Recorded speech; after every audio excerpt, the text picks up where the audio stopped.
Aunty, அம்மா மேல இருக்க ரூமை க்ளீன் பண்ண சொன்னாங்க. க்ளீன் பண்ற வேலைலாம் முடிஞ்சிச்சுப்பா. சின்ன சின்ன அட்டை பாக்ஸ், பிளாஸ்டிக் ஐட்டம்லாம் ஒரு வாரமா எடுத்து வச்சிருக்கேன்.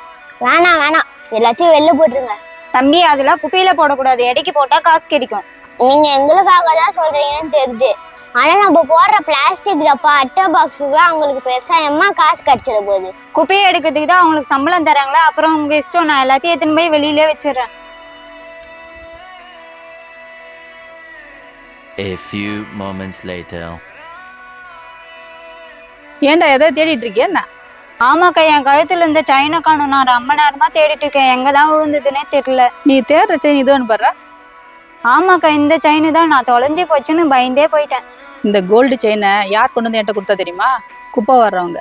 நீ குப்பை கொட்ட போனல, அங்கே தவறுதெல்லாம் வந்துச்சுன்னு நினைக்கிறேன். அவங்க நினச்சிருந்தாங்கன்னு வச்சுக்கேன், அந்த கோல்டு செயினை அவங்களே எடுத்துன்னு போயிருக்கலாம். ஆனால் அவங்க அப்படி பண்ணல. பார்த்தியா? உனக்கு ஒரு விஷயம் தெரியுமா? நமக்கு தெரியாமல் நிறைய பொருளை மிஸ் பண்ணுற இடம் குப்பை தொட்டி தான். அவங்க வேலையை நம்மளால செய்ய முடியுமா? நீயே சொல்லு. நம்ம சின்ன சின்ன ஹெல்ப் பண்ணால் தானே அந்த வேலையை அவங்க சந்தோஷமாக செய்வாங்க.